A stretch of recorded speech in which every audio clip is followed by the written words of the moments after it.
آسیہ اور اس کی بہن فوزیہ اپنی دونوں بیٹیوں کے ساتھ ایک چھوٹے سے گھر میں رہتی تھیں۔ دونوں کی بیٹیاں تقریباً ہم عمر تھیں۔ آسیہ کی بیٹی کا نام ندا جبکہ فوزیہ کی بیٹی کا نام ماریہ تھا۔ ندا اور ماریہ دونوں بہت اچھی بچیاں تھیں۔ وہ دونوں اسکول میں پڑھتی تھیں۔ دونوں کا رزلٹ ہمیشہ بہت اچھا آتا تھا۔ گھر کے حالات کی وجہ سے ان کے گھر میں اکثر فاقوں تک کی نوبت آ جایا کرتی تھی۔ آسیہ اور فوزیہ دونوں کو ان کے سسرال والوں نے گھر سے نکال دیا تھا۔ وہ دونوں اپنی بچیوں کے ساتھ ایک چھوٹے سے گھر میں رہنے لگی تھیں۔ دونوں سلائی کڑھائی کا کام کر کے اپنا گھر چلا رہی تھیں، مگر اس سے اتنے پیسے نہیں آتے تھے کہ دونوں 3 وقت کا کھانا پورا کر سکتی۔ ایک دن آسیہ فوزیہ سے کہتی ہے، فوزیہ، ہمارے گھر کے حالات تو دن بہ دن بگڑتے جا رہے ہیں۔ سلائی کا کام کبھی آتا ہے اور کبھی نہیں آتا۔ اگر ایسے ہی چلتا رہا ہم تو بھوکے مر جائیں گے۔ ہم تو پھر بھی 2-4 دن صبر کر سکتے ہیں، مگر ان بچیوں کو کچھ نہ کچھ تو دینا ہوگا نا کھانے کے لیے۔ فوزیہ آسیہ سے کہتی ہے، تم ٹھیک کہہ رہی ہو، اب تو سلائی کا کام آنا بھی تقریباً بند ہو گیا ہے۔ لوگ اب بڑی بڑی بوتیک سے جا کر کپڑے خریدنے لگ گئے ہیں۔ اب ہم جیسوں کو کوئی بھی نہیں پوچھتا۔ ہم ایک کام کرتے ہیں، اپنے اپنے سسرال چلتے ہیں اور ان سے اپنا حصہ مانگتے ہیں۔ آخرکار ان کی جائیدادوں میں ہمارا اور ہماری بچیوں کا حق بھی تو ہے۔ آسیہ اور فوزیہ حامی بھر لیتی ہیں اور اگلے ہی دن وہ دونوں اپنی اپنی بیٹیوں ندا اور ماریہ کو لے کر سسرال چلے جاتی ہیں۔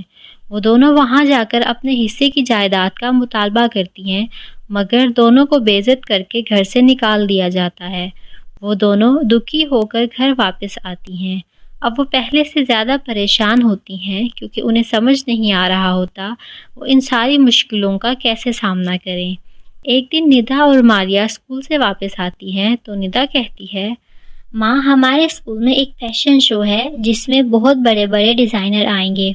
ان کو جس کی سلائی کا کام اچھا لگا، جس کا ڈریس سب سے زیادہ پسند آیا، وہ اس کو انعام بھی دیں گے۔ ماریہ کہتی ہے، جی خالہ، اور کوئی چھوٹا موٹا انعام نہیں ہوگا بلکہ پورے 5 لاکھ روپے ہوں گے۔ اگر ہمیں وہ پیسے مل جائیں تو ہماری تو ساری مشکلیں حل ہو جائیں گی۔ اتنی بڑی رقم کا سن کر آسیہ اور فوزیہ بہت حیران ہوتی ہیں۔ انہوں نے خواب میں بھی کبھی اتنے زیادہ پیسے نہیں دیکھے ہوں گے۔ وہ اپنی بیٹیوں سے کہتی ہے، بیٹا، تم دونوں فکر ہی نہ کرو، دیکھنا ہم تمہارے لیے بہت پیارے پیارے کپڑے بنائیں گے اور وہ انعام ہمیں ہی ملے گا۔ دونوں بچیاں بہت خوش ہوتی ہیں۔ ان کو پتا تھا کہ ان کی ماں سلائی کا کام بہت اچھا کرتی ہیں اور وہ لازمی انعام جیتیں گی۔ رات کو جب ندا اور ماریہ دونوں سو جاتی ہیں تو آسیہ اپنی بہن فوزیہ سے کہتی ہے، فوزیہ، ہم نے بچیوں کے ساتھ وعدہ تو کر لیا ہے کہ ان کو بہت پیارے پیارے کپڑے سلائی کر کے دیں گے، مگر ہمارے پاس تو اتنے پیسے ہی نہیں ہیں کہ ہم بازار سے جا کر کپڑا خرید لائیں اور ان کے لیے ڈریسز بنا سکیں۔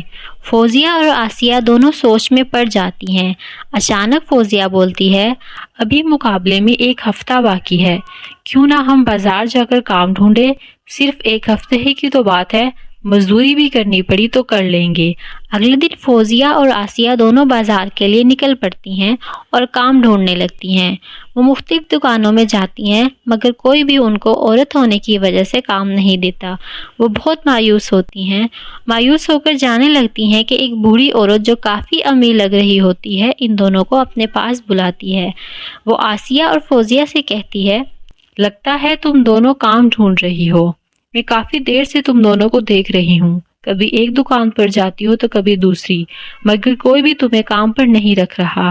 آسیہ کہتی ہے، جی اماں جی، ہمیں کام کی بہت زیادہ ضرورت ہے مگر ہمیں کام مل ہی نہیں رہا، اس لیے اب ہم مایوس ہو کر جانے لگے تھے کہ آپ نے آواز دے دی۔